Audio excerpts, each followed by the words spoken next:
ফেব্রুয়ারিতে অবাধ ও সুষ্ঠু নির্বাচন অনুষ্ঠানে অন্তর্বর্তী সরকার কাজ করছে বলে জানিয়েছেন প্রধান উপদেষ্টা ডক্টর মোহাম্মদ ইউনূস। বলেন, জনগণের প্রতিনিধিদের হাতে ক্ষমতা ফিরিয়ে দিতে তার সরকার অঙ্গীকারাবদ্ধ।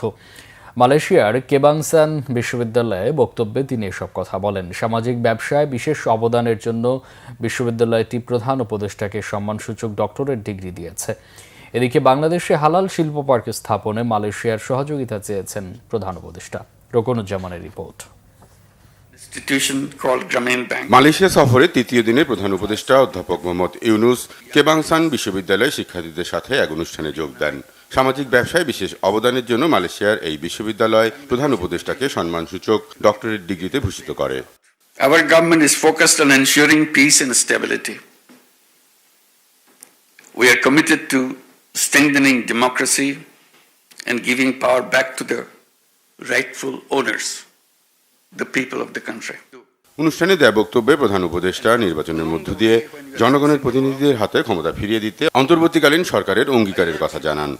Reforms are our top priority. We have a clear goal, a detailed plan, and a strong determination to move forward, to build a stronger, resilient Bangladesh. এর আগে মালয়েশিয়ায় হালাল শিল্প প্রতিনিধিদের সাথে বৈঠকে প্রধান উপদেষ্টা বাংলাদেশে হালাল শিল্প পার্ক স্থাপনে মালয়েশিয়ার সমর্থন চান। এদিকে প্রধান উপদেষ্টার সাথে মালয়েশিয়ার শিক্ষামন্ত্রী ফাহমিদা সিদ্দিক দেখা করেন। এছাড়া মানবাধিকার, গণতন্ত্র ও টেকসই উন্নয়নের জন্য কাজ করা ফোরাম এশিয়ার চেয়ারম্যান জেরাল্ড জোসেফও প্রধান উপদেষ্টার সঙ্গে দেখা করেন। রোকনুজ্জামান, বাংলা ভিশন, ঢাকা।